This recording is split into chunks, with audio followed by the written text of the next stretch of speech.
नमो अरिहन्ताणं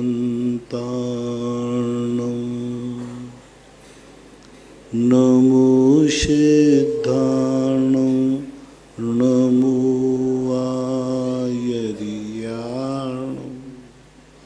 नमो वज्रायाणं नमो लोये सवशावोणं। पंच परमेष्टि भगवान की आचार्य श्री गुरुवर कुंद कुंद महाराज की जय। आचार्य श्री गुरुवर विद्यासागर महाराज की जय। परम पूजनीय निर्यापक श्रमण पूज्य श्री सुधा सागर जी महाराज की जय। चुल्लक श्री धैर्य सागर जी महाराज की जय। पूज्य श्री के चरणों में समस्त जिज्ञासा करताओं की ओर से कोटि कोटि नमोस्तु वंदन। श्रीमती चंदा आष्टा मध्य प्रदेश से परम पूज्य आराध्य गुरुदेव के चरणों में नमोस्तु। दूसरे गुण स्थान में जब मिथ्यात्व नहीं है फिर वहाँ अज्ञान कैसे? शारत्र मुनि की एक प्रकृति ऐसी है अनंतानुबंधी कषाय, जिसको द्विमुखी नाम की संज्ञा पूज्यवर वीरसेन स्वामी महाराज ने दी है। द्विमुखी का अर्थ होता है कि वो चारित्र को भी प्रभावित करती है, यानी दूसरे गुण स्थान में असंयम है। मिथ्यात्व तो नहीं भेजती लेकिन मिथ्यात्व के अभिमुख कर देती है। और अनंतानुबंधी कषाय दूसरे गुण स्थान में उदय होने से अनंतानुबंधी कषाय करना अज्ञान भाव आ गया। वहाँ मिथ्या ज्ञान नहीं कहा, अज्ञान कहा। और अज्ञान और मिथ्या ज्ञान में इतना अंतर है कि वहाँ मिथ्यात्व के साथ विपरीत अभिनिवेश होता है और यहाँ विपरीत अभिनिवेश नहीं, यहाँ सम्यक की आसाधना होती है। विराधना करना और विपरीत अभिनिवेश करने में अंतर है। ये सम्यक दर्शन की आसाधना कर रहा है। सपोज कीजिए कोई व्यक्ति प्लेन से हवाई जहाज़ से पैर गिरा तो वो हवाई जहाज़ तो छोड़ चुका है लेकिन अभी ज़मीन पर नहीं आया है। लेकिन कहाँ आएगा? क्या वो वापस ऊपर जाएगा? जमीन प्लेन से गिरा हुआ व्यक्ति जमीन पे आया नहीं, लेकिन नियम से जमीन पर ही आएगा। तो ये अनंतानुबंधी कषाय है जो सम्यक दर्शन से गिरने के बाद मिथ्या दृष्टि हुआ नहीं लेकिन जमीन पे मिथ्यात्व में जरूर जाएगा, इसलिए उसको अज्ञान दशा को कहा गया है। विजय जैन मुंबई से मुनिश्री को त्रिकाल नमोस्तु। मुनिश्री प्रकृति और धर्म के आदर्शों और नियमों में, प्रकृति और धर्म के आदर्शों और नियमों में किनका महत्व अधिक होता है, किन्हें प्राथमिकता देनी चाहिए? हमारी दृष्टि से प्रकृति के नियम और आदर्श नियम प्रायः एक ही होते हैं। कभी कभी आदर्श प्रकृति के लिए साधन बन जाते हैं। प्रकृति तो हमारा साध्य है, नेचुरलिटी। प्रकृति का अर्थ है नेचुरलिटी, इसका नेचर। नेचर क्या है? प्रकृति नेचर को बोलते हैं, प्रकृति स्वभाव को बोलते हैं। और नेचुरलिटी का और यदि कहें ओरिजिनलिटी, ओरिजिनल है ये वस्तु, नेचुरल है। तो इस प्रकार के जो आदर्श हैं वे उस नेचुरलिटी के लिए, नेचर के लिए ही होते हैं। तो आदर्शों को हम साधन कह सकते हैं। साध्य तो प्रकृति होती है। वह आदर्श नहीं है जो प्रकृति तक हमें न ले जाए। जो प्रकृति को बिगाड़ देते हैं वे आदर्श नहीं कहलाते। आदर्श वही हैं जो प्रकृति को साधते हैं। जैन दर्शन में जैसे करुणा कही, तो उसमें उन्होंने कहा कि आप वनस्पति काय का विदारण ना करें, प्रकृति बिगड़ जाएगी। तो हमने जो व्रत लिया ये तो हुआ आदर्श, लेकिन लक्ष्य क्या है? दूसरे का जीवन मत बिगाड़ो, दूसरे की स्वतंत्रता को नष्ट मत करो, दूसरे के सुख में बाधक मत बनो। ये सब प्रकृति है। और न बनो ये व्रत है ये आदर्श कहलाते हैं। तो आदर्श साधन है, प्रकृति साध्य है। मीनाक्षी जैन लाखेरी से नमोस्तु गुरुवर। महाराज श्री पुरुषार्थ सिद्ध उपाय में कारिका नंबर 22 में 3 प्रकार के जीव बताए हैं, शुद्ध जीव, अशुद्ध जीव और मिश्र जीव। वह कैसे घटते हैं? शुद्ध जीव तो अपन सिद्ध परमेष्टि को कहते हैं, और अशुद्ध जीव जो हैं ये संसारी मिथ्या दृष्टि को कहते हैं। मिश्र जीवों के आचार्यों ने 3 भेद किए, उत्तम, मध्यम, जघन्य, जिन्हें दूसरे नाम से पुकारा जाता है अंतर आत्मा। छड़हलाकार ने भी अंतर आत्मा के 3 भेद, उत्तम, मध्यम और जघन्य। तो इसी प्रकार से जो मिश्र हैं वे 3 रूप हैं। पहला रूप तो अविरत सम्यक दृष्टि है, दूसरा देशवृत्ति है, तीसरे जो हैं महावृत्ति हैं। और वो महावृत्ति के लिए माना जाता है कि ये 14वें, 13वें, 12वें गुणस्थान तक शुद्ध उपयोगी है। एक और मिश्र का रूप बनता है, 13वें, 14वें गुणस्थान वर्त की जीव को शुद्धाशुद्ध कहते हैं। गुण तो शुद्ध हैं, द्रव्य अशुद्ध है, औदैहिक भाव बैठने से अशुद्ध है। तो मिश्र को अपन 2 दृष्टि से देखें, एक के 3 भाग करें, उत्तम, मध्यम, जघन्य, से अंतरात्मा बोलते हैं। और एक नाम है परमात्मा का।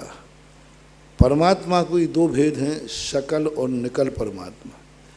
निकल परमात्मा जो हैं वो शुद्ध जीव में आएंगे, और सकल परमात्मा जो हैं मिश्र जीव में आएंगे, ऐसा मानना चाहिए। मनोज कुमार जैन, उदयपुर सागर, मध्य प्रदेश से गुरुवर के चरणों में नमोस्तु। महाराज श्री, भगवान के सामने जब मैं हाथ में श्रीफल लेता हूँ तो वो श्रीफल अपने आप ऊपर की ओर आकर्षित होता है, ऐसा क्यों होता है? और दूसरा प्रश्न ये है कि कुछ लोग भगवान के पैर छूते हैं तो उनका दुपट्टा भगवान के स्पर्श कर जाता है, तो उसमें कोई दोष लगता है? पहला, नारियल के संबंध में जो लोग रूढ़ी मानते हैं, जहाँ पानी होता है जमीन के अंदर, पानी पानी को खींचता है, तो जो पानी देखने वाले होते हैं वो गीला नारियल रखते हैं, और जहाँ पानी होता है वो नारियल के जटा भाग ऊपर को हो जाते हैं, और जो भारी भाग है वो नीचे को हो जाता है। उसका साइंस मैंने पता किया, तो उन्होंने कहा कि नारियल में पानी है और ज़मीन के अंदर भी पानी है, तो पानी पानी को खींचता है। तो पानी जब पानी को खींचेगा तो नारियल का जो भारी भाग है वो नीचे हो जाएगा, और जटा का जो हल्का भाग है वो क्या हो जाएगा, अपने आप ऊपर। तो उससे पानी का अंदाज लगाते हैं, यानी नारियल के पानी को वो पानी खींच रहा है अपनी तरफ, तो वहाँ पानी की स्थिति बनाते हैं। तो हो सकता है ऐसा कोई वहाँ ज़मीन में पानी हो जो ऐसे स्थिति हो सकती है, या आपकी खुद की जल प्रकृति हो। प्रकृति अलग अलग होती है व्यक्ति के शरीर की, किसी का वायु तत्व, किसी का पृथ्वी तत्व, किसी का अग्नि तत्व, किसी का जल तत्व होता है। अभी विदेशों में एक बहुत वर्ष पहले एक घटना पड़ी थी कि एक बच्ची का अग्नि तत्व इतना प्रभावित था कि यदि उसको बल्ब यूँ लगा दिया जाए तो बल्ब जलने लग जाता था, बल्ब जलने लग जाएगा। तो उसका अग्नि तत्व इतना बड़ा हुआ है, किसी का वायु तत्व बड़ा रहता है। तो हो सकता है तुम्हारी प्रकृति जल तत्व प्रधान हो, तो पानी के नारियल में इस प्रकार का स्पंदन हो सकता है। विनीता जैन, अशोक नगर, नमोस्तु महाराज जी। देव मरकर एक इंद्री भी बन जाते हैं, तो वह कैसे परिणामों से एक इंद्री बन जाते हैं महाराज? उनके परिणाम किस प्रकार के होते हैं? एक इंद्रियों का सबसे बड़े परिणाम का कारण है स्पर्शन इंद्री के जो वशीभूत हैं। स्पर्शन इंद्री एक ऐसी इंद्री है जिस इंद्री की लोलुपता जिन जीवों में ज़्यादा होती है वह व्यक्ति उसी इंद्री प्रधानता में उत्पन्न होते हैं। अन्य इंद्रियों के प्रति उनका उतना राग भाव नहीं है, स्पर्शन इंद्री का राग भाव है, और स्पर्शन इंद्री के लिए वो कुछ भी करने को तैयार है, कुछ भी करने को तैयार है। तो ऐसे लोग जाकर के, क्योंकि पहले और प्रथम दूसरे स्वर्ग में स्पर्शन इंद्री की प्रधानता है, क्योंकि वहाँ पर से ज़्यादातर काय पर विचार होता है। काय जो वहाँ पर जो पंचेंद्रियों के विषय हैं, देवों में काय पर विचार होता है। काय पर विचार जो है भवनत्रक में और प्रथम और दूसरे स्वर्ग में, इसकी प्रधानता होने से कुछ देव इसी में इतने रत हो जाते हैं, उन कारण से उनको एक इंद्री में, स्पर्शन इंद्री में जाना पड़ता है। ऐसा एक सैद्धांतिक में कोई अलग से नहीं लिखा, लेकिन जो सामान्य रूप से कथन आते हैं चरणानुयोग आदि में, उसमें इस प्रकार का कथन आया। सिद्धांत ग्रंथों में ऐसा कोई अलग से कारण नहीं बताया गया कि देव एक इंद्रियों में किस कारण से जाता है। ऐसा निर्मल जैन अशोकनगर, नमोस्तु गुरुदेव। जिज्ञासा है 10 लक्षण पूजन में उत्तम, क्षमा, मार्दव, आर्जव को भाव कहा है। सत्य, शौच, संयम, तप, त्याग को उपाय कहा है। आकिंचन ब्रह्मचर्य को सार कहा है। इसका क्या अर्थ हुआ? ठीक है, उत्तम, क्षमा, मार्दव, आर्जव भाव हैं, ये कोई चारित्र नहीं है, इनमें त्याग नहीं किया जाता, ये नौ कर्म रूप नहीं है, ये नौ कर्म नहीं है। उत्तम, क्षमा, मार्दव, आर्जव ये नौ कर्म नहीं है।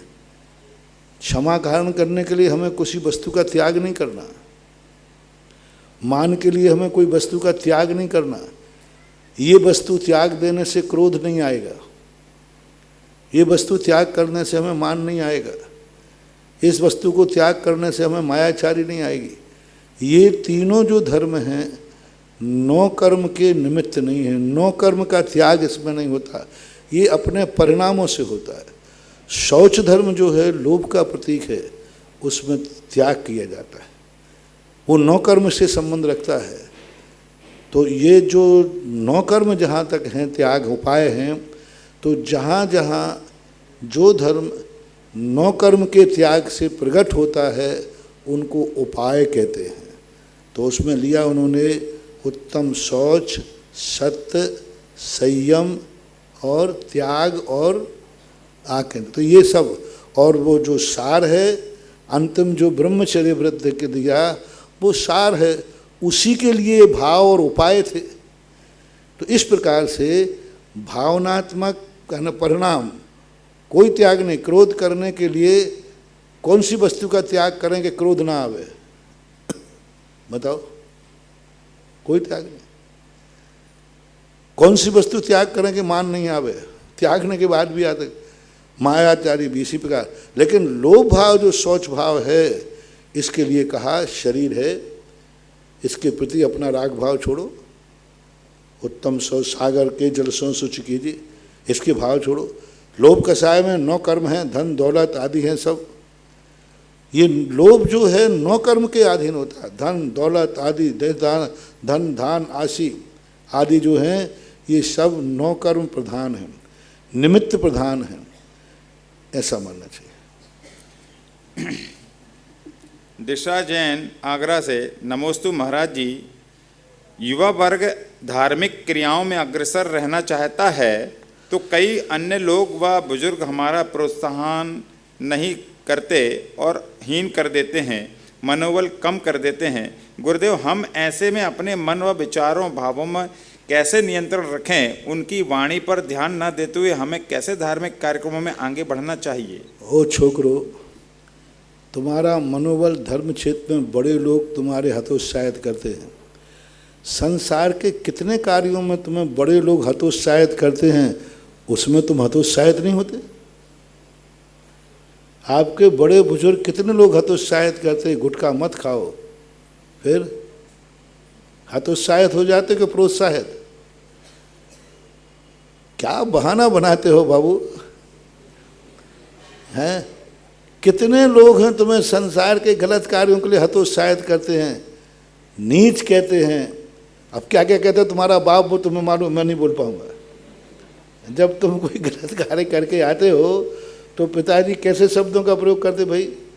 गंदे शब्द प्रयोग करते ना, बहुत हतोत्साहित करते, बोलते नहीं है तुमसे, बहुत बुरे शब्द बोलते, निकल जा तुम घर से, होते ही मर जाता, क्या क्या बोलते हैं ये शब्द पापा वगैरह बोल देते हैं कि नहीं, गुस्से में बोलते हैं। तो उस समय तुम कितने हतोत्साहित होते हो, पढ़ने के लिए तुम्हारे लिए कितना करते हैं, खेलने कूदने के लिए वो तुम्हें कितना हतोत्साहित करते हैं, मौज मस्ती के लिए कितना हतोत्साहित करते हैं, फिर तुम हतोत्साहित क्यों नहीं होते? वहाँ तो तुम हतोत्साहित नहीं होते बल्कि चोरी से करते हो। और धर्म क्षेत्र में बड़ों ने थोड़ा कह दिया तो महाराज हम क्या करें, इन लोगों ने हमें हतोत्साहित कर दिया। अरे मन से लगन लगी हो तो सारा जगत भी हतोत्साहित करे तो कोई फर्क नहीं पड़ता, क्योंकि धर्म अपना है, आत्मा का। कितना ही हतोत्साहित कर ले, कोई क्या फर्क पड़ने वाला है? जैसे एक धन कमाने वाले व्यापारी को कितना ही लोग हतोत्साहित करें लेकिन वो कभी हतोत्साहित नहीं होता। धर्म कमाने वाले को सारा जगत भी हतोत्साहित करे, कोई फर्क नहीं पड़ता, क्योंकि उसके लिए ये तुम्हारा धर्म अभी तुमने स्वीकार किया नहीं है। तुम्हारा धर्म ऐसे ही है, बहाना ढूंढ रहे हो कोई टोके और हम अभिषेक का लोटा छोड़ें। बोले अभिषेक, अरे उसने टोक दिया, 2 मिनट लगता है मंदिर में, ज़्यादा किया तो ध्यान रखना मैं कल से मंदिर आना। मैंने कहा भाई मंदिर, महाराज जी कोई ऐसे मेरे स्वाभिमानी हूँ, स्वाभिमान रखता हूँ, वहाँ के अध्यक्ष ने इतना बोल दिया कि तुम ऐसा क्यों करते, मैंने तो छोड़ दिया, ले आज के बाद मंदिर ही नहीं आऊँगा। महाराज इज्जत वाला हूँ, स्वाभिमान। अरे मैंने कि वारे पानीदार, मैं पूरी जिंदगी से तुझे पानी पे चढ़ा रहा हूँ, तू घर छोड़ के मुनि नहीं बना, पागल। जिनवाणी गुरु महाराज कितना कह रहा, अरे पापियो, अरे निकृष्टो, रात्रि भोजन छोड़ दो नहीं तो ग्राम शुकर बनोगे। तो भी महाराज जी आपने क्या कहा, स्वाभिमानी हूं, आज तक मर जाऊंगा लेकिन रात्रि भोजन की तरफ। पानीदार तो पानीदार होता है। बंधुओं, धर्म के क्षेत्र में हमारे लिए अपने सब चीज़ों से कोई फर्क नहीं पड़ना चाहिए, क्योंकि धर्म अपनी शुद्ध आत्मा की पर्याय है, अंदर से प्रकट होता है, उसे कोई नहीं तोड़ सकता। कितने कितने धर्मात्माओं को हतोत्साहित किया गया। आप कथाएं पढ़ो सतियों की, उनके जीवन में हतोत्साहित कितना किया। आप कथा पढ़ो चेलना की, कितना हतोत्साहित किया, कितना हतोत्साहित किया उसके पति ने, राजा शणिक ने, लेकिन महारानी चेलना कभी हतोत्साहित नहीं हुई। कितना हतोत्साहित, रोंगटे खड़े हो जाते जो दुर्व्यवहार राजा शणिक ने महारानी चेलना के साथ किया, लेकिन उसका धर्म आत्मा की पर्याय था, हतोत्साहित नहीं हुई। आप पढ़ो कमल श्री के लिए कितना हतोत्साहित किया, रात्रि भोजन के लिए। सब पूरा घर विरोध में है, सासू भी ससुर भी सब, यहाँ तक कि पति भी विरोध में है, कोई भी व्यक्ति उसको प्रोत्साहन करने वाला नहीं था। इतना हतोत्साहित किया, इतना हतोत्साहित किया कि पूरे परिवार ने उसको मारने का भाव बना लिया और मटके के अंदर नाग लेकर मारने का भाव बना लिया। तो भी वो हतोत्साहित नहीं हुई, वो अपने नियम से डिगी नहीं। सारा परिवार हतोत्साहित कर रहा है, कोई भी उसके साथ नहीं था, एक भी व्यक्ति उसको प्रोत्साहन देने वाला नहीं था। लेकिन जब आत्मा की पर्याय बन जाती है तो इन सब चीज़ों का कोई फर्क नहीं पड़ता, कौन मेरा साथ दे रहा है कौन नहीं दे रहा है। सत्य अकेला था, अकेला है और अकेला रहेगा, और सत्य सदा विजय को प्राप्त हुआ है, और सत्यमेव जयते। अनीता जैन दिल्ली से, नमोस्तु महाराज जी। यदि कोई व्यक्ति प्रतिदिन सुबह प्रक्षाल पूजा पाठ करता हो और माथे पे चंदन लगा करके पूजन पाठ करते हैं और फिर उसके बाद दुकान जाते हैं, दुकान जाते समय रास्ते में एक्सीडेंट हुआ और नस फट गई मस्तिष्क की और उनकी मौत हो गई, तो उनकी गति क्या हो गई उस समय महाराज जी? जो गति तो उसके परिणामों पर आश्रित है। उसका परिणाम क्या था? अपन तो यही कहेंगे कि मंदिर से आ रहा था, तो अच्छी ही गति हुई है। अपनी भावना तो यही है, बाकी सैद्धांतिक ये है कि उसके परिणामों को अपन कुछ भी घोषित नहीं कर सकते कि उसके परिणाम क्या थे, क्या है। श्रीमती अनीता जैन, हिसार, हरियाणा। मेरे आराध्य गुरुवर नमोस्तु। गुरुवर, अगर हम व्रती श्रावक अपने कुएं का जल किसी दूसरे शहर में लेकर जाएं तो उसकी बिलछानी कितने दिनों तक लाकर वापस उसी कुएं में डाल सकते हैं? जब तक आपके पास पानी है। 1 हफ्ते तक भी आपने पानी रख लिया कैन में, और जिसमें बिलछानी डाल रहा है उसमें पानी इतना बचा रहे कि वो जीव तैर सके, वो जीव जी सके। मान लीजिए 10 लीटर का आपका कैन है, तो कम से कम उसमें 1 लीटर पानी अंत में बचना चाहिए। 1 लीटर नहीं तो आधा लीटर तो बचना ही, मतलब वो तलहटी में, पूरी तलहटी में कैन होता है ना, कैन, तो कैन की तलहटी में कम से कम आधा इंच कम से कम उसमें पानी रहे। आधा इंच नहीं तो 1/2 इंच पानी रहे। इतना पानी रहे कि एक चींटी बराबर जीव उसमें तैरना चाहे तो तैर ले। जब तक आप उसके कच्चे पानी को अपना उपयोग ले करके उस बिलछानी को वहाँ भेज सकते हो। बस पानी इतना ही नहीं बचे कि वो तैर ही नहीं पाए, उसमें तैरता रहे। थोड़ा सा पानी उसमें होना चाहिए, आधा इंच 1/2 इंच पानी, तब तक उसको रख सकते हो। और दूसरा, उसमें कोई दुर्गंध आदि आने लग जाए, उसकी कच्चे पानी की मर्यादा, एक तो दुर्गंध है, दूसरा जब तक उसमें बिलछानी का अस्तित्व बना रहे तब तक 5 दिन, 7 दिन, 8 दिन, 4 महीने क्या रख रहे हैं? टाँका क्या है? टाँका क्या है? पानी का स्टोरी तो है।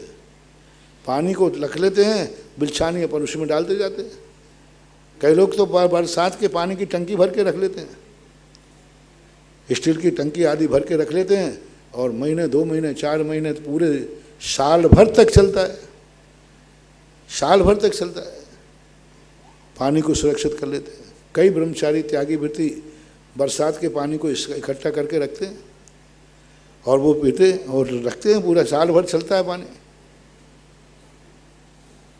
अशोक कुमार गांधी, पार्ले पॉइंट, सूरत। नमोस्तु महाराज जी, हमें गंधोदक कौन सी जगह लगाना चाहिए और कौन सी जगह नहीं लगाना चाहिए? प्राचीन परंपरा में गंधोदक लगाने का एक ही स्थान बताया है, ललाट, ये वाला स्थान। बाद के कुछ आचार्यों ने आँखों के ऊपर लगाने का भी उल्लेख किया है, ऊपरी भाग में। आँखों के अंदर नहीं डालना, ऊपरी भाग पर लगाना। ये एक उत्पांग है, ये ज्ञान के प्रतीक के रूप में आँखों पर लगा लेते हैं। सही परंपरा, जो मूल परंपरा, पूज्यवर पद्मनंदी महाराज ने पद्मनंदी विंशति में ललाट शब्द का प्रयोग किया है। ललाट पे लगना चाहिए और अन्य स्थानों पर कहीं नहीं लगाना चाहिए। कहीं और किसी स्थान पर लगाते हैं तो गंधोदक की आसाधना है, अभिनय है। लोग कहें महाराज पेट में दर्द है तो पेट में लगा सकते हैं, नहीं। पेट में दर्द है तो इंजेक्शन कहाँ लगता है? यहाँ इंजेक्शन लगा हुआ, जब पेट का दर्द मिटा सकता है तो यहाँ गंधोदक लगा हुआ भी पेट का दर्द मिटा सकता है। पेट में लगाने की जरूरत नहीं है, वो आसाधना है, नहीं लगना चाहिए। वैभव काला, सूरत भटार। नमोस्तु महाराज जी। महाराज जी, हम लोग अगर 2 दिन नहीं नहाते तो हमारे शरीर से दुर्गंध आने लगती है, और आप लोग तो कितने सालों से नहीं नहा रहे हो और फिर भी बदबू नहीं आती, दुर्गंध नहीं आती। महाराज जी, हम क्या करें कि हमारे शरीर से भी दुर्गंध ना आए? नहाने, तुम नहाते नहीं हो, पर बिना नहाए पता नहीं क्या क्या खाते हो, क्या क्या पीते हो। तुम्हारा मन गंदा है, तुम्हारा वचन गंदा है, तुम्हारी काय गंदी है, तुम्हारे कारनामे गंदे हैं, तुम्हारी आंखें गंदी हैं, तुम्हारे कान गंदे हैं, तुम्हारे मुंह गंदा है, तुम्हारे हाथ गंदे हैं, तुम्हारे पैर गंदे हैं,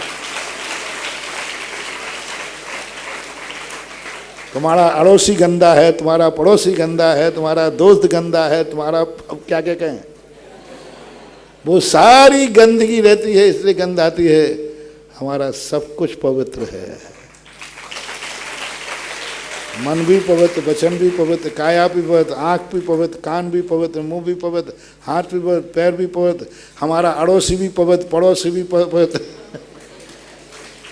हमारा भगवान पवित्र, हमारा गुरु पवित्र, हमारी सब तरफ पवित्र ही पवित्र हैं। और जब पवित्रता कहीं रहेगी तो सीधी बात है अपवित्रता कहाँ से आएगी। शारीरिक अपवित्रता, देखो आप लोग मंजन नहीं करते, एक दिन सवेरे मुंह आपका कैसा होता है, और हम लोगों ने देखो जिंदगी में मंजन नहीं किया कभी, कोई मुंह में कड़वाहट नहीं होती। तुम सुबह उठ करके बिना चौकटे में दर्पण में मुंह देखे बाहर आ जाओ तो भूत लगेगा, भूत आ गया है। और सही बताना, हम लोग सुबह उठ करके सीधे किवाड़, तुम 2 मिनट भी मुझे नहीं देते, किवाड़ खोलते ही अंदर घुसते हो, हम लोग कैसे लगते हैं? भूत लगते हैं। ना दर्पण देखते हैं और ना कोई फ्रेश होते हैं, जैसे सोए थे वैसे ही उठ करके बैठ जाते हैं, और वैसे जैसे आपने शाम को छोड़ गए थे वैसे ही सुबह भी देख लो आप, कोई चेहरे पे अंतर नहीं दिखता। क्यों? सोते समय भी पवित्र हैं, पवित्र भाव से सोते, सोते हुए भी जागते हैं, जागते हुए भी सोते हैं, सोते हुए भी तत्व दृष्टि रहती है, तत्व चिंतन रहता है। सोते समय भी ये भाव रहता है कि मुझे मुनि हूँ, करवट लेना है तो ऐसे ही नहीं लोट लकार लगा देते हैं।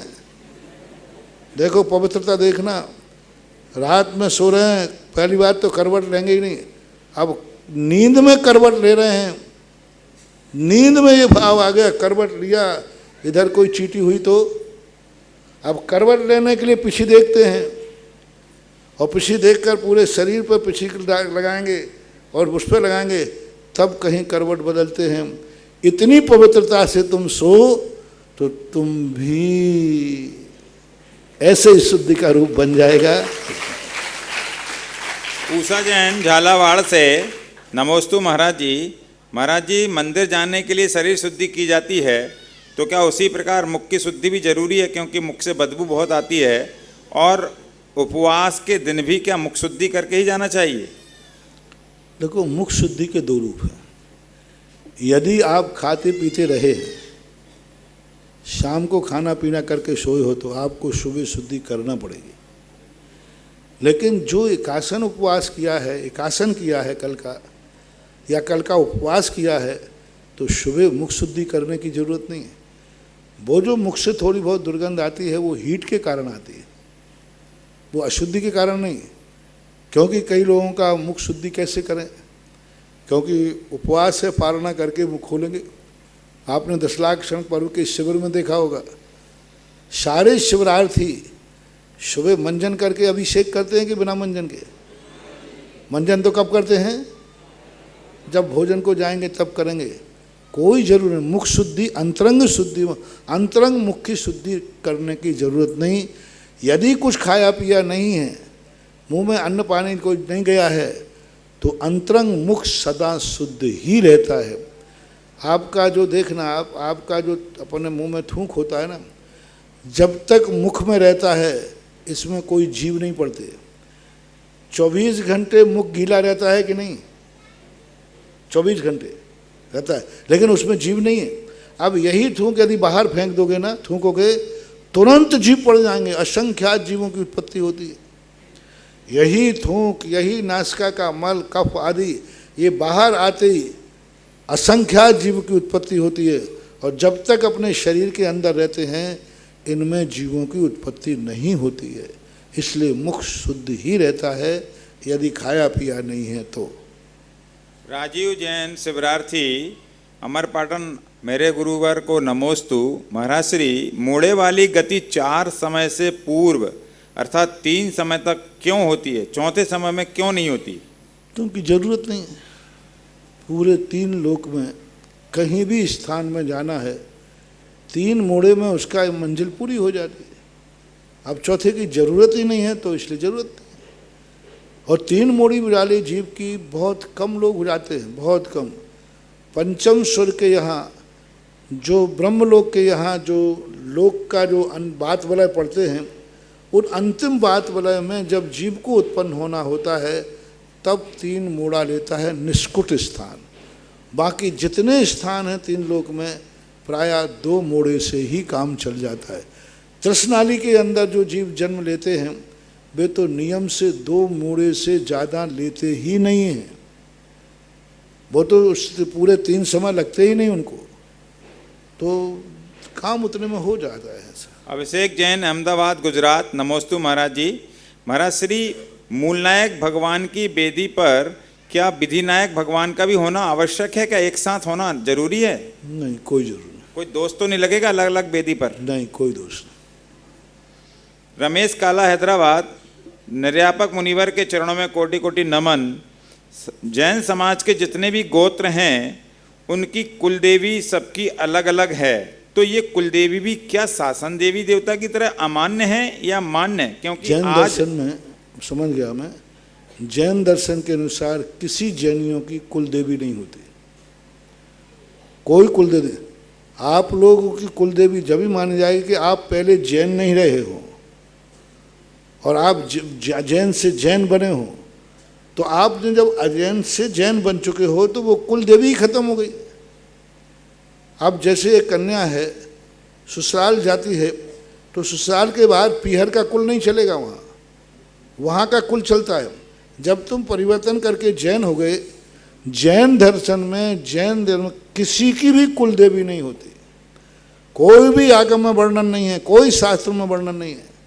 जब से तुम जैन बने हो तब से पूज्यवर यतिव सब आचार्य ने त्रिलोय परिणति के अंदर कुल देवता का वर्णन किया है। तो कुल देवता में उन्होंने जिनेन्द्र देव को लिया। जो जिनेन्द्र देव को ये मान के पूछते हैं कि हमारे कुल में जिनेन्द्र देव की पूजा आई, वो कुल देवता हैं। जो मान के पूछते हैं कि ये सच्चे देव हैं, वे आराध्य देवता हैं। तो इसलिए जैन दर्शन में कुल देवियों का कोई स्थान नहीं है और जैन जातियों की किसी की कुल देवी नहीं होती हैं। अब जो कुल जातियाँ किसी में मिलती हैं वो ये इतिहास है, ज़्यादातर लोगों में मिलता है। खंडेला नरेश के संबंध में खंडेल वालों में मिलता है। कस्तूरचंद कासलीवाल ने खंडेलवाल जैन जाति के इतिहास में लिखा, लेकिन वो कुलदेवी का, जब वो अन्य दूसरे धर्म को मानते थे उस समय की कुलदेवियाँ हैं। जब से वो जैन धर्म में आए हैं तब से ना कुलदेव रहे ना कुलदेवियाँ रहीं। ये लगभग 9वीं और 10वीं शताब्दी के बीच की घटना है। इसलिए जैनियों के लिए कोई कुलदेवी नहीं, न मानना चाहिए, न खंडेलवाल को, न बघेलवाल, कोई भी के लिए कुल देवी देवताओं का वर्णन जैन आगम में, जैन कोई देवी देवता के रूप में नहीं है। जिज्ञासा समाधान प्रतिपादक निर्यापक शमन मुनिपुंगव श्री सुधासागर जी महाराज के चरणों में जिनवाणी व सुधा कलश के दर्शकों द्वारा और यहाँ पर विराजमान भक्तों द्वारा बारंबार नमोस्तु नमोस्तु नमोस्तु। प्रथम जिज्ञासा के लिए मनीष जी, नंदिता जी जैन बुढ़ार और इनके पश्चात श्रीमती वंदना मोदी दमोह तैयार रहें। आज मूल नायक बड़े बाबा की शांतिधारा के पुण्यार्जक परिवार श्री संतोष जी, संध्या जी, श्री निखिलेश शेफाली, आराध्या मोक्षा, रुमाल वाला परिवार, जिन्होंने नागपुर से 3 कलश 13 श्रीफल की राशि से शांतिधारा का सौभाग्य प्राप्त किया। दूसरा 3 कलश 13 श्रीफल की राशि से श्री सूरजमल जी, उर्मिला, पुलकित, ज्ञानचंद, अशोक, राजमल, प्रीतम, सुमित, रीति, गौरांश, पीहू, समस्त सुखानीय परिवार ने यह सौभाग्य, धनावत इन्हें यह सौभाग्य प्राप्त किया। तीसरी शांतिधारा श्री वीरेंद्र कुमार जी, अंकित कुमार जी, गाजियाबाद, 1 कलश 51 श्रीफल की राशि से। और चौथे इंद्र के रूप में श्री अनिल जी, देवांश, शकुंतला, मिथिलेश, परिमिला, रिया, ज्योति जैन अलवर ने 1 कलश 11 श्रीफल की राशि से ये सौभाग्य प्राप्त किया। प्रथम जिज्ञासा के लिए मनीष जी आगे आते हैं भैया। आज जिन्होंने यहाँ पर एक जो आज पूज्य गुरुदेव के आशीर्वाद से, सुधासागर जी महाराज के आशीर्वाद से सुधासागर बालिका छात्रावास में 25 वर्षों से बालकों का समयसार शिविर लग रहा था, लेकिन आज पहली बार बालिकाएं आई और बालिकाओं में एक बालिका ने जब पूज्य गुरुदेव के मुखार मतलब सानिध्य में कुछ शब्द कुछ देर बोला समयसार जी और पूज्य गुरुदेव के बारे में, तो सभी लोगों ने बहुत बड़ाई करी कि ऐसी बालिकाएं हैं। तो एक यदि आप बालिका को गोद लेना चाहते हैं 5 वर्ष के लिए तो 5 लाख की राशि है। और यदि एक बालिका को 1 वर्ष के लिए गोद लेना चाहते हैं तो 1 लाख रुपए की राशि है।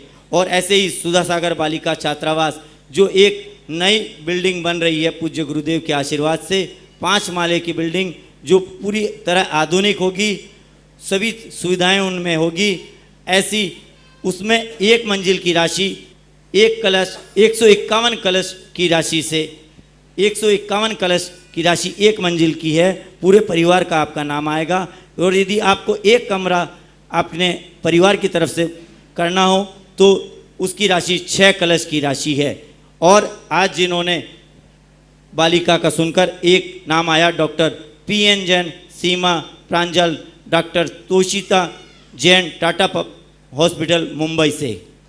मनीष जी। नमोस्तु महाराज जी, नमोस्तु महाराज जी, नमोस्तु पूरे परिवार की तरफ से नमोस्तु महाराज। महाराज जी, आयु और बंध में क्या अंतर है? आयु और बंध में क्या अंतर है?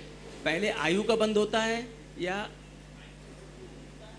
गति का बंध होता है? गति निरंतर बंदी होती है, प्रति समय कोई ना कोई गति का बंध होता रहता है। आयु बंध का जो समय होता है वो निरंतर बंद नहीं होता। उसका एक नियम है कि आयु के 3 भाग करने पर 2 भाग निकल जाने के बाद प्रथम आयु बंध का समय आता है। ऐसे 8 बार मौका मिलता है। और यदि अकाल मरण होता है तो तात्कालिक जो आयु जितना समय बचता है उसके भी 3 भाग निकल जाने 2 भाग निकलने के बाद होता है। मान लो सडनली किसी का मरण हुआ तो तुरंत नहीं मरेगा वो, उसमें जो आयु शेष बची है उसका 3 भाग करके 2 भाग निकलने के बाद, मान लो 1 सेकंड की आयु उसकी शेष है, अब ऐसा कोई मरण हुआ तो 1 सेकंड में भी 3 भाग होंगे। 2 भाग निकलने के बाद उसके अंतिम भाग जो भाग बचेगा वहाँ उसका आयु बंद होगा।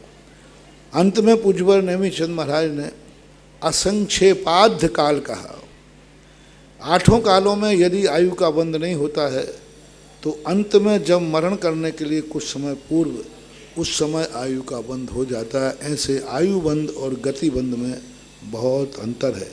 आयु बंध एक स्वतंत्र प्रकृति है और गति नाम कर्म के अंतर्गत 93 प्रकृतियों के अंतर्गत आती है। नमोस्तु महाराज। साक्षी जो बालिका छात्रावास से शास्त्री जी हैं वो जिज्ञासा, और इनके पश्चात निक्की जैन, रुमाल वाला परिवार, नागपुर से। मम आस्था के केंद्र बिंदु पूज्य गुरुवर के चरणों में बारंबार नमोस्तु नमोस्तु नमोस्तु।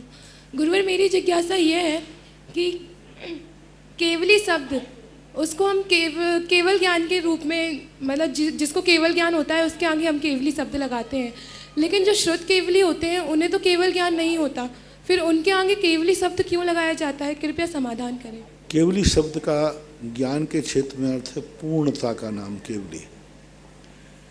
तो जो केवली भगवान जितना शुद्ध ज्ञान है, शुद्ध ज्ञान की पूर्णता जिन्होंने पाली है उनको केवली बोलते हैं। केवल का अर्थ होता है पूर्णता। अब उनको कुछ भी प्राप्त नहीं करना, सब कुछ पा चुके हैं। तो शुद्ध ज्ञान की अपेक्षा से केवली है और वो केवल ज्ञान की अपेक्षा केवली है। दूसरा अर्थ है, रूढ़ अर्थ है कि भगवान जितना बोलते हैं और जितना सुनने लायक है संपूर्ण ज्ञान वो प्राप्त कर लेते हैं, इसलिए उनको केवली बोलते हैं।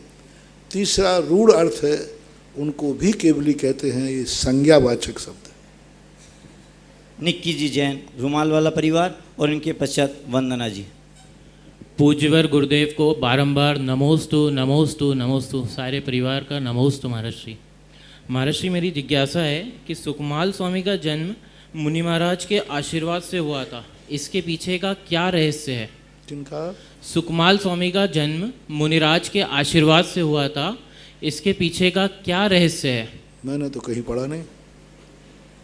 आशीर्वाद से तो कभी किसी मुनिराज के किसी बेटे का जन्म नहीं हुआ। हाँ, उनकी माँ संतान की उत्पत्ति नहीं हो रही थी तो वो माँ ने जाकर के अवध ज्ञान होने के नाते पूछा, क्या मुझे कभी संतान सुख की उपलब्धि होगी? तो जरूर निमित्त ज्ञान से जाना था कि हाँ, तुम्हारे यहाँ संतान की उत्पत्ति होगी। जैसे हरिवंश पुराण के अंदर नेमिनाथ जी के पिताजी समुद्र विजय 10 भाई थे, सबसे बड़े थे समुद्र विजय। तो समुद्र विजय के यहाँ सारे छोटे भाई जो 9 थे, सभी भाइयों की शादियां हो गई, सभी भाई की संतानों की उत्पत्ति हो गई। तब जो विजय थे, नेमिनाथ भगवान की जो माता थी, कौन सा थी, शिवा देवी। तो शिवा देवी ने एक बार मुनिराज से जाके पूछा, हम बड़े हैं, विजय समुद्र विजय भी थे, हम सबसे भाइयों में बड़े हैं, लेकिन कभी हमारे लिए कोई संतान सुख की उपलब्धि होगी? तब मुनिराज ने बताया कि तुम तो तीर्थंकर के माता पिता बनने योग्य हो, तो फिर अभी तक बोले आपके यहाँ जो बेटा उत्पन्न होने वाला है उसकी अभी स्वर्गों में आयु पूर्ण नहीं हुई है, और स्वर्गों में कोई अकाल में मर नहीं सकता। आपका पुण्य इतना तेज है कि आप तीर्थंकर के माता पिता बनोगे, और जो पुण्यात्मा जीव आना है उसकी अभी आयु पूर्ण नहीं हुई। जब तक नेमि कुमार की वहाँ देवों की आयु पूरी नहीं होगी तब तक आपको संतान नहीं मिलने वाली, मिलेगी तो नेमिनाथ के रूप में मिलेगी। तो अब ये महाराज के आशीर्वाद से समुद्र विजय को नेमिनाथ मिले कि मिलना थे, सो उन्होंने बताए। बस आशीर्वाद से होने की परंपरा ना तो आगम में है, और ना कल थी, ना आज है, और ना कल होना चाहिए। नहीं तो सब लोग यही लाइन लगा देंगे और महाराज यही देने बैठ जाए। क्या बोल नहीं रहा मैं, पुत्रवती भव। नमोस्तु महाराज श्री, नमोस्तु महाराज श्री। हमें अपने पुण्य को गाढ़ा करने के लिए क्या करना चाहिए महाराज श्री? हमें अपना पुण्य कैसे बढ़ाना चाहिए, उसके लिए हमें पुण्य क्या तो देखो दो चीज़ों से, एक भावनाओं से हम पुण्य की उदीर्णा कर सकते हैं, और अपने आप में ये तो पश्चाताप होना ही चाहिए कि किसी चीज़ का अभाव है तो हमारा कोई ना कोई कर्म का उदय है, और उसका यही है कि जो गलती हमसे हुई है हम भविष्य में ऐसी गलती नहीं करेंगे, ऐसा भाव करने से कर्मों की उदीर्णा हो। और जो परेशानी मुझे है, संसार में ऐसी परेशानी किसी को ना हो, और दूसरों के बेटों को देख करके हमारा सिद्धांत तो उल्टा ही होता है। जिनके संतान नहीं है, जिनके बेटे हैं, उनको जय जिनेंद्र करो, उनको पुण्यशाली बनो, उनसे ईर्षा मत करो, जलो मत। ये भाव करो कि यह देखो कितना पुण्यशाली है कि इसने भी गृहस्थी पाई, बेटा पाया, धन्य है, धन्य है। उस माँ को, उस बेटे को धन्य दो, उसको अवभाग करो, ये मेरे से अधिक पुण्यात्मा है, मैं इसको प्रणाम करता हूँ, करती हूँ। ऐसा करने से पुण्य बदल जाता है। मैंने यहाँ तक देखा, एक व्यक्ति के यहाँ संतान की उत्पत्ति नहीं थी, मैंने उसको यूँ कह दिया कि भाई देखो तुम्हारे यहाँ बेटा बेटिया तो कुछ नहीं, कुछ भी नहीं था, निसंतान, तुम कम से कम गायों की सेवा करो गौशाला में। इसलिए नहीं कहा था कि तुम्हारे संतान हो जाए, यूँ मैंने फ्री तो हुई। अब वो क्या करने लगा, वो गाय के बछड़े को देखकर गाय को, धन्य है गौ माता, तू त्रियंश होकर के भी माँ बन गई, और मैं मनुष्य होकर के भी मैं दुर्भागा हूँ, मैं पापी। और उस गाय को प्रणाम करता है, गाय को, धन्य है तू गाय जो कम से कम अपने बेटे को जन्म तो दे रही, बेटे को दूध तो पिला रही, बेटे के लिए तू चाट रही है गाय का प्यार। और उसको इतना गाय के प्रति उसकी श्रद्धा बढ़ती। 40-45 साल की उम्र में जहाँ डॉक्टरों ने मना कर दिया था अब कोई संतान नहीं हो सकती, उसके परिणाम जिसके संतान देगा उसी को जय जन गाय को करने लगा वो, कि धन्य, ये मेरे से ज़्यादा पुण्यात्मा है, ये मेरे से ज़्यादा भाग्यवान है। बड़ी त्रियंचनी है तो क्या हुआ, लेकिन मेरे से ज़्यादा भाग्यवान है। और उसके बच्चे को दुलार करता, उसकी माँ को दुलार करता, ये मान के तू मेरे से ज़्यादा भाग्यशाली है। 1 साल ही ये सेवा नहीं कर पाया, उसके बाद अनायास डॉक्टर के पास गया, बोले तेरे गर्भ में, तेरे यहाँ जो है संतान है। और फिर संतान का ऐसा नंबर लगा कि वो रोकना मुश्किल हो गया। भाग्य देखो ऐसा बदला, ऐसा बदला, एक तो एक भी नहीं, और वो शुरू हुआ तो तो ये सब आपके परिणामों और भाग्यों के ऊपर आधारित है, ऐसा मानना चाहिए। भक्ति कलश के पुण्यार्जक हैं स्वर्गीय नेमीचंद जी, स्वर्गीय श्रीमती रानी जैन की स्मृति में आर्यन चेम्बर्स मालवीय नगर जयपुर ने, और अगली जिज्ञासा के लिए प्रदीप जैन HP जबलपुर तैयार है। मैं और मेरे परिवार की ओर से मैंने इष्ट गुरु आराध्य गुरु की चरणों में उन्हीं हाँ नमोस्तु। महाराज जी, मेरा प्रश्न है कि अनावश्यक बातों से कैसे बचा जाए, अनावश्यक बातों से कैसे बचा जाए, अनावश्यक भावों से कैसा बचा जाए? अनावश्यक भाव, अनावश्यक भाव से यही बताया जाए कि जब मेरा भाव से कोई प्रयोजन ही नहीं है, तो इस अनावश्यक भाव से जब हमें कर्म का बंध होगा, जब अनावश्यक दुख आएंगे, व्यर्थ में चलते फिरते दुख आ जाता है, चलते फिरते बीमारी आ जाती। बढ़िया अच्छे बैठे ठाले थे, लो साहब बीमारी आ गई। चलते फिरते बढ़िया चल रहा था, लो साहब एक संकट आ गया। आप लोग कहते महाराज जी बहुत अच्छा चल रहा था, सब कुछ ठीक था, लो ऐसा हो गया। तो ये चिंतन करना चाहिए कि हम अनावश्यक भाव कर रहे हैं, तो करके दिन ये कर्म अनावश्यक आ जाएंगे, तो क्या फिर हम सहन कर पाएंगे? तो ऐसा चिंतन करने से हम उन भावों पर विजय प्राप्त कर सकते हैं। श्री प्रदीप जी जैन HP जबलपुर, और इनके पश्चात भक्ति राजमाने इस्लामपुर तैयार है। परम पूज्य गुरुवर सुधा सागर जी महाराज के हमारे समस्त परिवार की ओर से नमोस्तु नमोस्तु। पर लाडगंज स्वर्ण मंदिर की समस्त श्रद्धालुओं की ओर से नमोस्तु नमोस्तु नमोस्तु। गुरुवर, बीतराग सम्यक दर्शन और सराग सम्यक दर्शन में श्रद्धान की अपेक्षा क्या अंतर है? श्रद्धान की अपेक्षा से बहुत अंतर है। एक वह व्यक्ति है जो मात्र घर बैठा सिद्धांत कर रहा है कि ये शिखर जी का रास्ता है और ये शिखर जी है, लेकिन चला नहीं है। एक ट्रेन में बैठ गया है, शिखर जी पहुंचा नहीं है। एक ने अभी शिखर जी जाने का मन नहीं बनाया, भाव नहीं बनाया, कुछ नहीं किया, लेकिन शिखर जी का रास्ता जानता है और शिखर जी भी जानता है और शिखर जी पर सिद्धांत है। एक व्यक्ति अभी शिखर जी पहुंचा नहीं है, शिखर जी के रास्ते में चल रहा है। दोनों के सिद्धांत में, दोनों के आनंद में कितना अंतर है। एक रास्ते में चल रहा है, उसकी भी शिखर जी पर श्रद्धा है, लेकिन उसका आनंद ये है श्रद्धा में कि जैसी मेरी श्रद्धा थी, अब मेरी श्रद्धा साकार होने वाली है। और ये कह रहा है कि श्रद्धा तो है, अब साकार कब होगी, कैसा होगा क्या पता। तो जब व्यक्ति आश्रम में उतर देता है, तो उसकी श्रद्धा के आनंद में बढ़ जाता है। उसकी श्रद्धा प्रत्यक्ष के निकट होती है, प्रत्यक्ष के निकट होती है, और इसकी श्रद्धा परोक्ष होती है।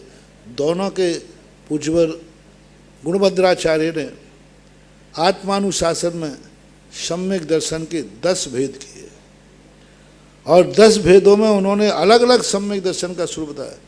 आज्ञा सम्यक दर्शन अलग बताया, सूत्र सम्यक दर्शन अलग बताया, वीतराग सम्यक दर्शन अलग बताया, अवगाढ़ सम्यक दर्शन अलग बताया, सूत्र सम्यक दर्शन अलग बताया। तो ये सारे सम्यक दर्शनों के भेद करके अंतर बहुत आता है, क्योंकि दर्शन मोहिनी और चारित्र मोहिनी एक दूसरे में परिवर्तित तो नहीं होती, लेकिन एक दूसरे से प्रभावित जरूर होते।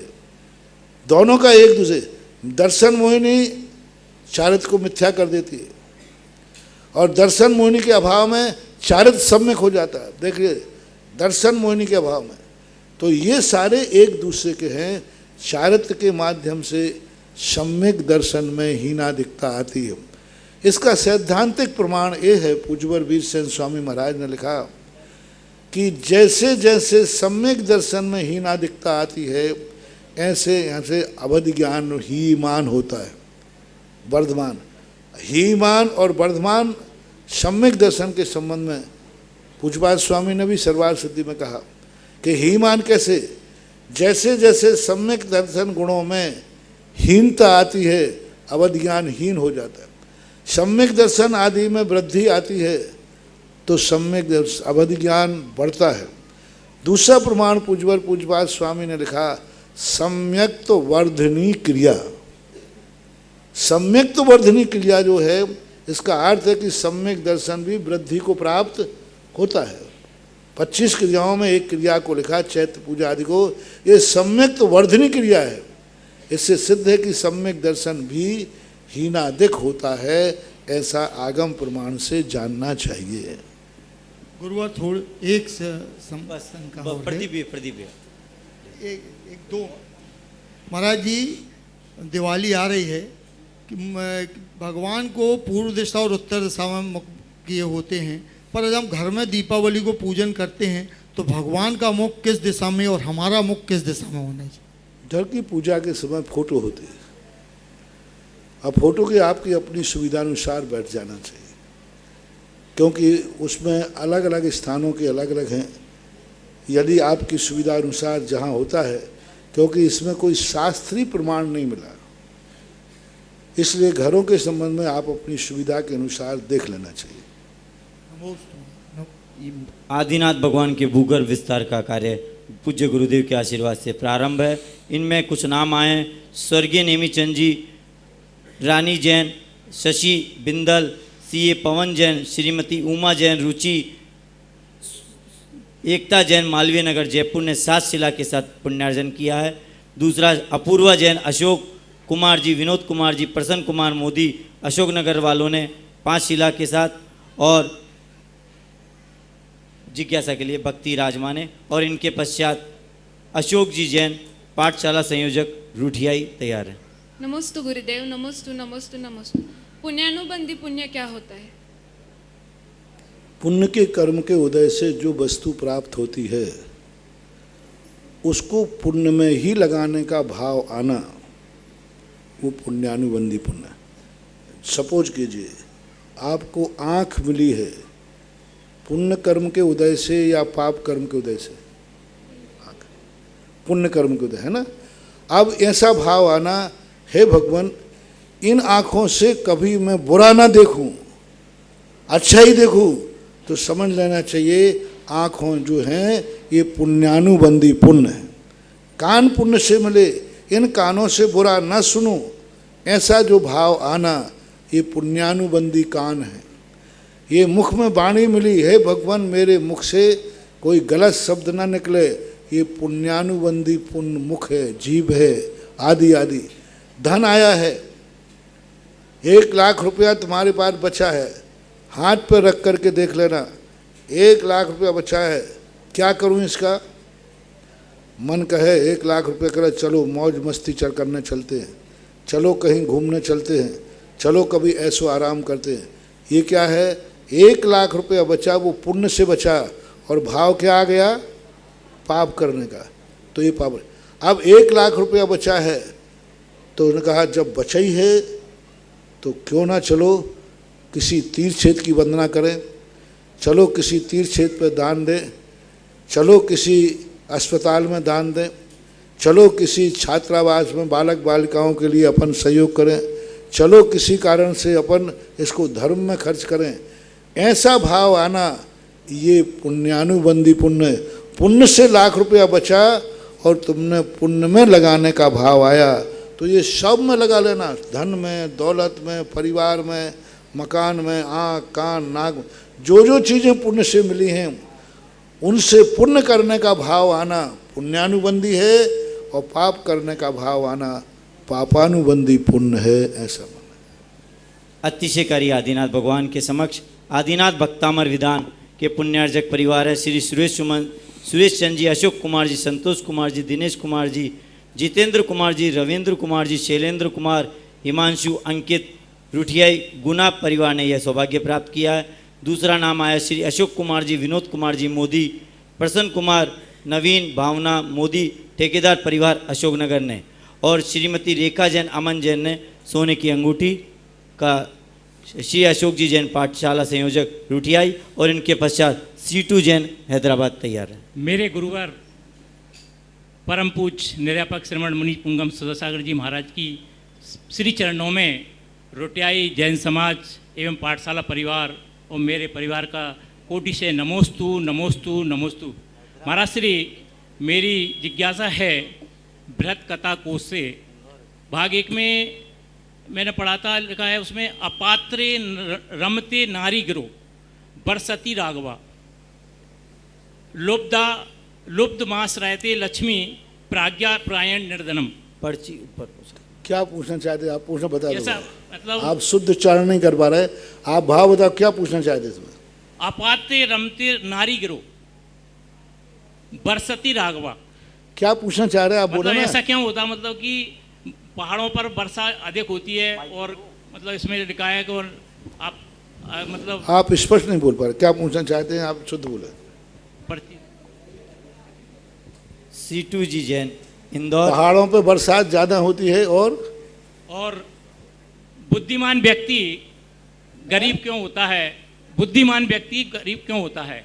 गरीब? हाँ, निर्धन क्यों होता है, ऐसा मतलब उसमें लिखा हुआ है। तो किसी मूर्ख ने लिखा हुआ है श्लोक? खीर कदम हमने तो आज तक बुद्धिमानों को गरीब नहीं देता। हमारे शास्त्रों में बुद्धिमान तो चक्रवर्ती होता है। महाराज जी व्रत कथा को ये लाइन अपात्रे रमते नारी गिरौ बरसती राघवा। अपात्रे रमते नारी यानी जो अपात्र में रमते नारी यानी जो अपात्र हैं वे नारियों से आकर्षित होते हैं। अपात्र यानी जो कोई पात्र नहीं है वे नारियों में रमते हैं। नारियों जो कुपात्र होते हैं, जो अपात्र होते हैं, दुर्जन होते हैं, उन्हें नारियां आकर्षित करती है, नारियों से आकर्षित होते हैं। नारियों से कौन आकर्षित होते हैं? मूर्ख लोग, अपात्र लोग, दुर्जन लोग, दुष्ट लोग, सज्जन लोग नहीं होते। गिरौ बरसती राघवा, पहाड़ों पर ही बरसात होती है। लुब्ध मास्यते लक्ष्मी, मूर्खों से लक्ष्मी प्रभावित होती है। प्रज्ञा प्रायण निर्धना और प्रज्ञा प्रायण निर्धना, प्रज्ञा जो ज्ञानवान है वो प्राय निर्धन होते हैं। ऐसा क्षीर कदम का कथानक है। ऐसा एक श्लोक का अर्थ है। तो अब इस श्लोक के अर्थ में पहला तो ठीक है, अपात्र दुष्ट जन मूर्ख जन ही नारियों से आकर्षित होते हैं। विद्वान जन कभी नारियों से आकर्षित नहीं होते हैं। सुन रहे हो सब लोग? फिर से पढ़ूं?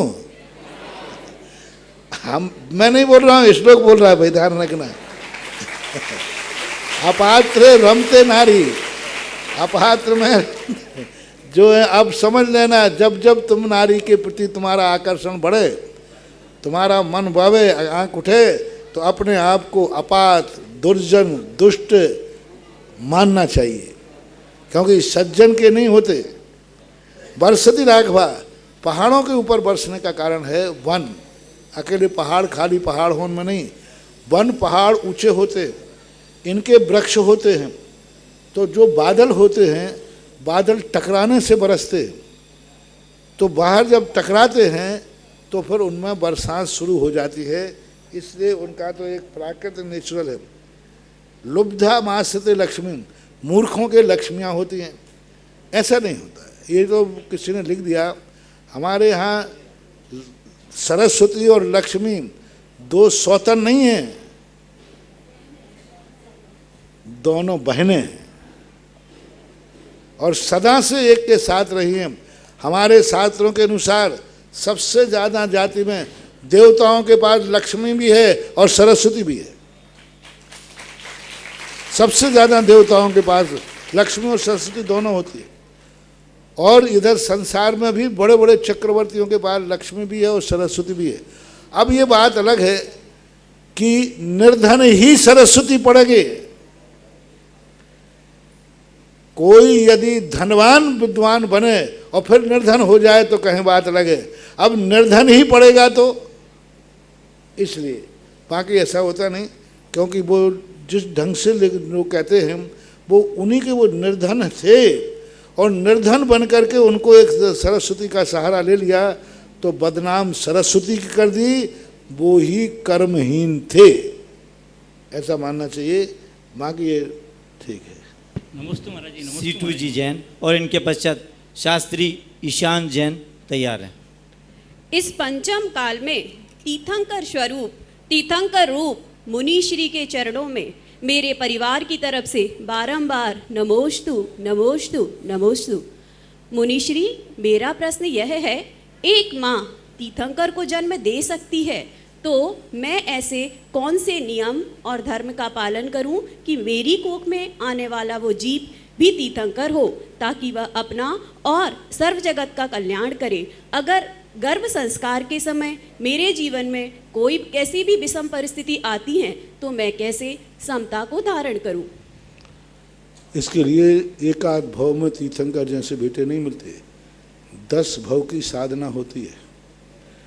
जिस माँ के अंदर एक इतना पवित्र परिणाम होता है, वो अपने जीवन में निस्वार्थ होती है। वो कहते नहीं, मैं ऐसे बेटे को पालन करूं जो सारे जगत का पालनहारा हो, जो सारे जगत का कल्याण करने वाला हो। उसके संबंध में 1-2 शब्दों में मैं समझा नहीं पाऊंगा।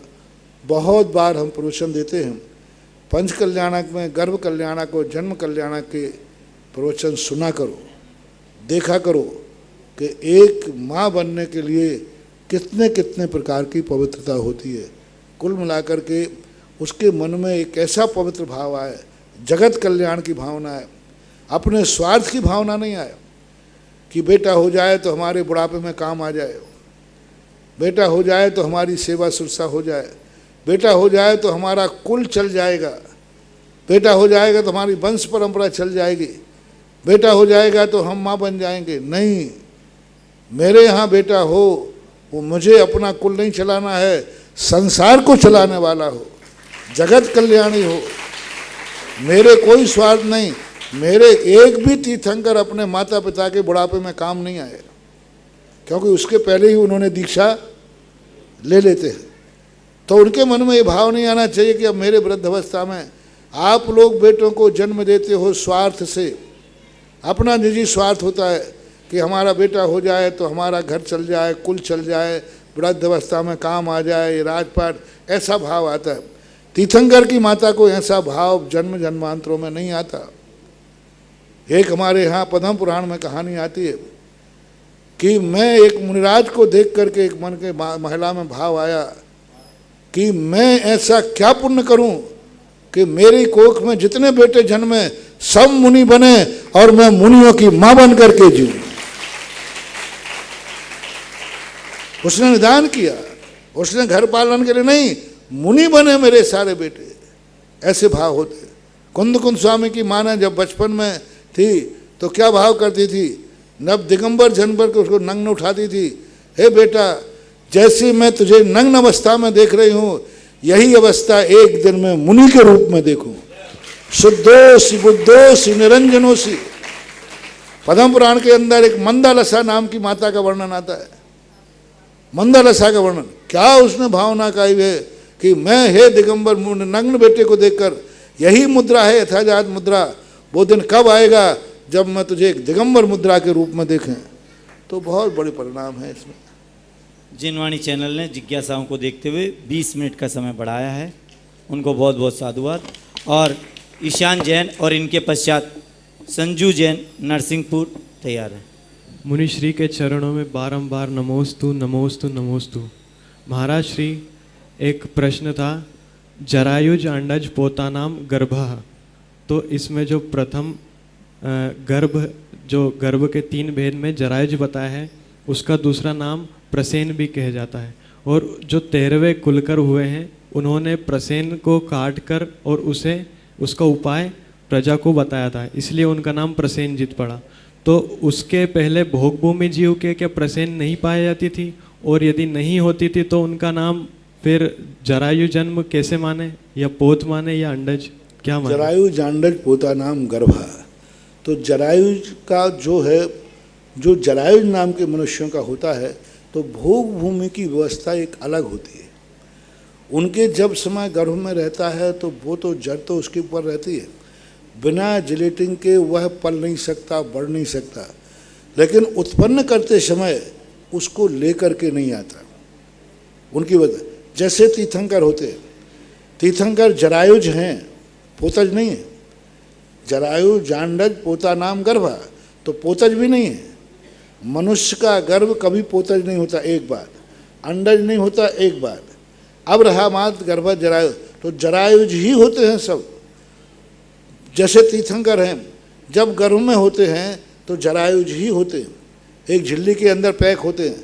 लेकिन जब वो जन्म लेते हैं तो उनके ऊपर शरीर पर झिल्ली आती नहीं है। भोग भूमिया जीव भी जरायुज ही होते हैं, लेकिन उनकी इस प्रकार की व्यवस्था होती है कि वो जर सहित यानी वो जो जिलेटिंग है उस सहित बाहर नहीं निकलते, वह वहीं जाकर के टूट जाती है अंदर और उसमें से बच्चा बाहर आ जाता है। सामान्य लोगों को वो जिलेटिंग सहित जन्मते हैं, वो थैली होती है उस समय जन्मते हैं। पशुओं को आपने देखा होगा, पशु भी जैसे हाथी वगैरह के जन्म होते हैं वो पैक होते हैं, लेकिन उनका भोग भूमि क्या होता है कि गर्भ के अंदर ही वो जिलेटिंग फूट जाएगी और बच्चा बाहर आ जाएगा और उनका जन्म। लेकिन होते वो जरायुज हैं, बस बाहर निकल के नहीं आती है, इतनी ही विशेषता होती है। क्योंकि भोग भूमि और तीर्थंकर आदि जब जन्मते हैं तो वहाँ गंदगी नहीं होती, माँ को ब्लडेशन नहीं होता, माँ के अंदर कोई भी प्रकार का श्राव नहीं होता, माँ को अशुद्धि नहीं होती। तीर्थंकर और भोग, जैसे अभी वर्तमान में माँ जन्म लेती है तो कितने दिन का सूतक है? 45 दिन का सूतक है, अशुद्धि भी होती है और उनका जो ब्लडेशन वगैरह होता है वो सब होता है, लेकिन गर्भज जीव वो भोग भूमि जीव में नहीं होते। किंचित मात्र भी कोई भी प्रकार की परिणति, तीर्थंकर जन्म लेते हैं वहाँ किंचित मात्र भी अशुद्धि नहीं होती, किंचित मात्र भी। बालक के ऊपर कोई गंदगी नहीं होती। इससे अंदाज लगाओ, बालक को जब इंद्राणी उठाने आती है तो बालक गंदा मिलता है कि स्वच्छ मिलता है? वहाँ और वो तो एक अंतर मुहूर्त का सब मामला है, स्वच्छ मिलता है, कोई उसको धोता नहीं, कोई साफ नहीं करता, कुछ नहीं। तो ये सारी नेचुरल और प्रकृति की गर्भज जीवों की विशेषता है, लेकिन वो सब जरायुज ही हैं। संजू जी जैन नरसिंहपुर, उनके पश्चात सम्यक जी शास्त्री सांगानेर। नमोस्तु महाराज श्री, नमोस्तु महाराज श्री। महाराज श्री, कल्प काल की शुरुआत उत्सर्पणी काल से होती है या अपसर्पणी काल से? कल्प काल की शुरुआत अपसर्पणी काल से होती है या उत्सर्पणी काल से? अवसर्पणी काल से कल्प काल की शुरुआत मानते हैं। जब सीधा क्रम होता है, सीधा क्रम जो है अवसर्पणी काल में होता है और उत्सर्पणी काल में उल्टा क्रम होता है। जैसे अभी अपना अवसर्पणी काल चल रहा है, पहला, दूसरा, तीसरा, चौथा, पांचवा। अब आगे उत्सर्पणी में क्या होगा? छठवां, पांचवा, चौथा। तो जिस समय सीधा काल चलता है उस समय से कल्प काल की शुरुआत होती है, ऐसा माना अवसर्पणी काल से। पूज्यवर नेमिचंद महाराज ने त्रिलोक सार के अंदर उत्सर्पणी काल के श्रावणवदी एकम से काल परिवर्तन की चर्चा की है। महाराज श्री, उत्सर्पणी के दुखमा काल में मुनि होते हैं, अवसर्पणी के दुखमा काल में मुनि होते हैं, तो क्या उत्सर्पणी के दुखमा काल में भी मुनि होंगे? इस प्रश्न के संबंध में आगम वचन नहीं मिल रहा है और कोई योग्य परिणति नहीं मिल रही। अभी तो क्या है, चौथे काल के बाद से संस्कारित मुनि मिल गए, चौथे काल की परंपरा चल रही है, वर्तमान महावीर शासन नायक है। वो काल तो छठे काल के बाद आना है, तो मुनि परंपरा कहाँ से चलेगी, कैसे चलेगी, क्या चलेगी, इसका ना तो निषेध वाक्य मिल रहा है, ये भी नहीं मिल रहा है कि उत्सर्पणी के पंचम काल में मुनि महाराज नहीं होंगे, पर यह भी नहीं मिल रहा है कि होंगे तो उनकी व्यवस्था क्या होगी। मात्र इतना उल्लेख मिला है कि उस पंचम काल में 14 कुलकर होंगे, लेकिन वे कुलकर पंचम काल के लगभग लास्ट में जब 1000 वर्ष के लगभग बचेगा उस समय वे कुलकर होंगे। लेकिन कुलकरों की व्यवस्था संसार की व्यवस्था करना है, धर्म की व्यवस्था करना नहीं है। तो वे कुलकर लोग भी अपने व्यवस्था करेंगे, लेकिन उन कुलकर वे धर्म की व्यवस्था भी करेंगे। ऐसा आगम वचन न मिलने के कारण कोई निर्णय नहीं लिया जा सकता। सम्यक जी शास्त्री और इनके पश्चात अनुप्रिया जैन दमोह तैयार है। मुनि श्री के चरणों में त्रिबार नमोस्तु नमोस्तु नमोस्तु। महाराज जी, श्री समयसार जी आध्यात्मिक शिक्षण शिविर, इसमें एक शब्द आया है आध्यात्म, तो इसका मुख्य रूप से हम क्या अर्थ स्वीकार करें और इस आध्यात्म का चिंतन हम किस प्रकार करें, जिज्ञासा का समाधान कीजिए। अधि शब्द निकट के अर्थ में आता है। आत्मा के निकट जो पहुंचाता है उसको बोलते अध्यात्म। अधिधन तो अध्यात्म बनता है। तो आत्मा के निकटता प्राप्त करने वाला, सब पर प्रत्ययों से हटाकर, पर रूपों से हटाकर, पर शुभ अशुभ से हटाकर मात्र आत्मा की तरफ प्रेरणा देता है, उसको बोलते अध्यात्म। अब अध्यात्म के कई रूप भी होते हैं, साधन रूप में भी, साध रूप में। समय सार एक वो साध रूप अध्यात्म है जो शुद्ध आत्मा के स्वरूप का वर्णन करता है। इसलिए मैंने कभी कहा था ना बंदे, वो किसी प्रकार से कोई भी दोष, कोई भी आरोप निमित्त को नहीं देना चाहता। अच्छा किया है तो तुमने किया है, और बुरा किया है तो तुमने किया है। जो तुमने किया, यहाँ तक कि बंद के कारणों में योग बंद का कारण नहीं है। वो तो ये पुद्गल है, वो तो परद्रव्य है, वो हमारा क्या कर लेगा। बंद का कारण पूज्यवर कुंद स्वामी अध्यात्म कहता है, आपका ही परिणाम, आपका रत्नत्रय जब जघन्य अवस्था में जाता है तो बंद कराता है, और उत्कृष्ट अवस्था में जाता है तो बंद रहित होता है। तो इनका अध्यात्म सब कुछ आत्मा के ऊपर ढाल देना। जो कुछ भी गलती है तुम्हारी है, जो कुछ भी अच्छाई है सब तुम्हारी है, इसको बोलते अध्यात्म। अनुप्रिया जी जैन दमोह और इनके पश्चात विपुल जैन बुढ़ार तैयार है। महाराष्ट्री नमोस्तु नमोस्तु नमोस्तु। मेरे और मेरे परिवार की तरफ से बारंबार नमोस्तु। महाराष्ट्री मेरी जिज्ञासा ये है, क्या ग्रह हमारा कुछ बिगाड़ सकते हैं, और जब हमारे पाप कर्मों का उदय आता है तो हमें क्या करना चाहिए? थर्मामीटर क्या बिगाड़ता है तुम्हारा? थर्मामीटर होता है ना बुखार नापने वाला, वो कुछ बिगाड़ सकता है क्या? नहीं। पर बुखार कौन बताएगा? कितना बुखार है थर्मामीटर बताएगा। बस जितने ये ग्रह हैं थर्मामीटर मानना, ये ग्रहों से ये बताते हैं कि तुम्हारे ऐसे कर्म का उदय आने वाला है, इस प्रकार के कर्म का उदय आएगा। ये संकेत ये नक्षत्र देते हैं, क्योंकि उन नक्षत्रों में इस प्रकार के कर्म को उदय लेने वाला जन्म लेगा और उसकी ज़िंदगी इस प्रकार से चलेगी।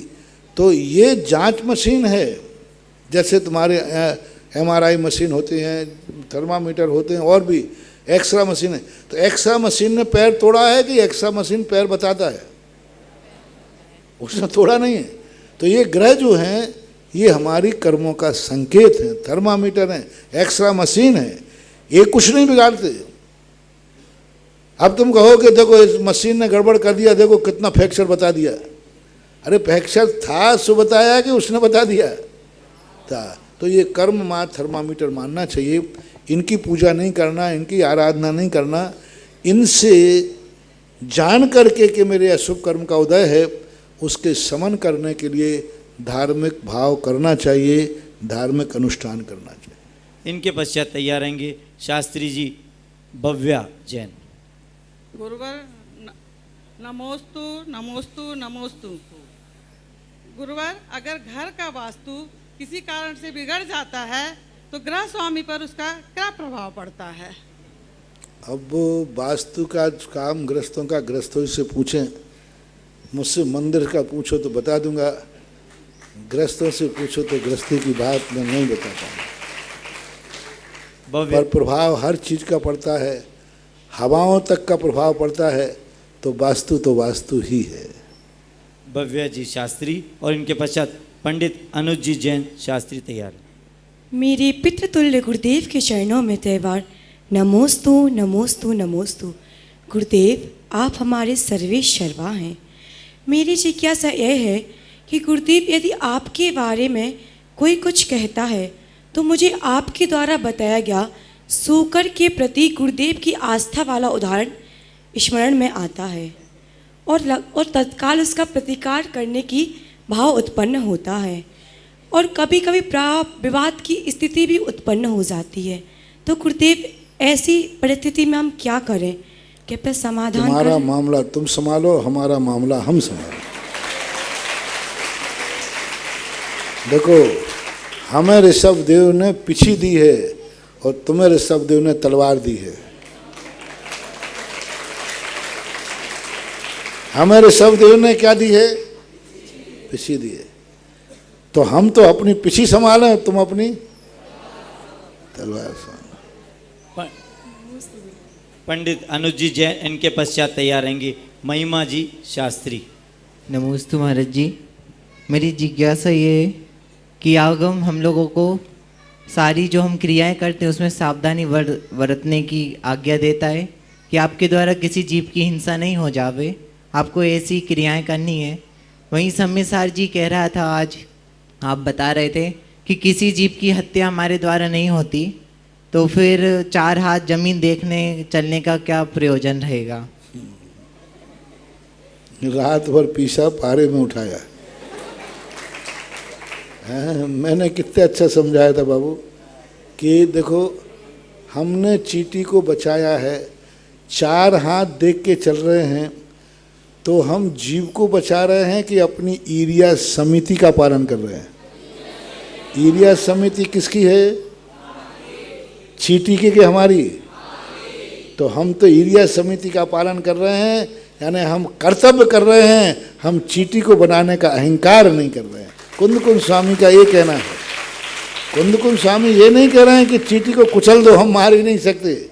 उन्होंने कहा कि तुम जो एहसान थोप रहे हो, देखो अपन लोगों की आदत क्या होती है, देखो भाई मैंने तुम्हारे ऊपर एहसान किया, नहीं तो तुम मर जाते, ध्यान रखना। मैं नहीं होता, कहते हैं कि नहीं अपन ऐसा, यदि मैं नहीं होता तो ध्यान रखना तुम्हारा क्या होता वो तो तुम सोच लो। अपन दूसरे को एहसान के नीचे दबाते हैं, उसको उलाहना देते हैं। तो कुंद स्वामी कहते हैं, तुमने सामने वाले के लिए क्या किया? तुमने यदि सामने वाले को बचाया तो पुण्यबंध किसको हुआ? चींटी को कि अपन को? तो तुमने अपने लाभ के लिए किया कि चींटी के लाभ के? एक व्यापारी कह रहा है दुकानदार ग्राहक से, भाई देखो मैं तुम्हारे ऊपर उपकार कर रहा हूँ, इतना माल खरीद के लाया हूँ तुम्हारे लिए, मूर्ख मत बना। वो ग्राहक की सुविधा के लिए माल लगाया है कि अपनी रोजी रोटी कमाने के लिए? बस। तो कुंद स्वामी कहते बेईमानी क्यों कर रहे हो? सीधा कहो ना, मैंने चींटी को नहीं बचाया, मैंने खुद पुण्य बांधा है। पुण्यबंध अपन को हुआ, व्रत अपना पाला, निर्जरा किसकी हुई? अपनी। सब कुछ अपन को मिला, चींटी को क्या मिला? अकेले उसके प्राण बच गए, बस इतना ही मिला ना। तो कुंद स्वामी कहते हैं कि उपादान दृष्टि रखो, हिंसा का समर्थन नहीं है। वहाँ कुंद स्वामी कहते हैं तुम किसी के ऊपर कर्तृत्व बुद्धि मत रखो, कर्तव्य बुद्धि रखो, ये कहने का। महिमा जी शास्त्री और इनके पश्चात अमन जैन तैयार है। आराध्य गुरुदेव के चरणों में त्रिवार नमोस्तु नमोस्तु नमोस्तु। गुरुदेव सर्वार्थ सिद्धि ग्रंथ के अनुसार सम्यक दर्शन शब्द की अपेक्षा संख्यात प्रकार, श्रद्धान की अपेक्षा असंख्यात प्रकार और श्रद्धान करने योग्य पदार्थ की अपेक्षा अनंत प्रकार का है, तो इसे कैसे घटित करें? पहला क्या बताया? सम्यक दर्शन शब्द की अपेक्षा संख्यात प्रकार। ठीक है, समझ गए। पहला सम्यक दर्शन शब्द की अपेक्षा संख्यात इसलिए है कि शब्द कितने हैं? संख्यात ही होते हैं। कितने रूप में अपन देखेंगे शब्द को? चारित्र की दृष्टि से, अनुभव की दृष्टि से, गुरु की दृष्टि से, देव की दृष्टि से, शास्त्र की दृष्टि। सच्चा ज्ञान है, सच्चा तत्व है, सच्चा भगवान है, सच्चा गुरु है, सच्चा चारित्र है, सच्ची क्षमा है, सच्चा। सब में सम्यक दर्शन लगाओ शब्द रूप में। सम्यक दृष्टि की क्षमा, सम्यक दृष्टि का मार्दव, सम्यक दृष्टि का आर्जव। तो अब ये सम्यक दर्शन कहाँ कहाँ लगेगा? अस्तित्व संख्यात में लग सकता है, सम्यक शब्द, सम्यक अर्थ में। अब यदि आप सम्यक दर्शन के अलावा दूसरा सम्यक शब्द श्रद्धान की अपेक्षा असंख्यात प्रकार और श्रद्धान करने योग्य पदार्थ की अपेक्षा श्रद्धान अनंत प्रकार। सिद्धे की अपेक्षा सम्यक दृष्टि कितने हो सकते हैं? असंख्यात। यानी दुनिया में यदि सम्यक दर्शन कोई धारण करेगा तो असंख्यात से ज़्यादा जीव सम्यक दृष्टि नहीं हो सकते। और श्रद्धान की अपेक्षा अनंत है, क्योंकि ज्ञेय कितने हैं? पुद्गल कितने हैं? अनंत। आकाश कितना है? अनंत। तो जीव कितने हैं? अनंत। तो श्रद्धान की अपेक्षा देखा जाए, पदार्थों की ज्ञेयों की अपेक्षा देखा जाए तो सम्यक दर्शन अनंत प्रकार का है। जितने द्रव्य हैं उतने प्रकार का है। जितने सम्यक दर्शन कोई अधिक से अधिक धारण करेगा तो असंख्यात से ज़्यादा नहीं होता, अनंत जीवों को सम्यक दर्शन नहीं होता। ऐसा अमन जी शास्त्री तैयार है। गुरुवर के चरणों में त्रिवार नमोस्तु। महाराज जी, अकाल मरण का वर्णन आया था, तो सूक्ष्म निगोद या लब्ध या पर्याप्त तक एक इंद्रिय जीव से असंगी पंच इंद्रिय जीव तक का सबका अकाल मरण हो सकता है, और ऐसे कौन कौन से जीव हैं जिनका अकाल मरण नहीं होता? तत्वार सूत्र में दिया ना पूज्यवर उमा स्वामी महाराज ने, देवों को उपाद जन्म वालों का और असंख्यात वर्षायु वालों का और उत्तम चरमोत्तम वालों का, ये तीन नाम दिए।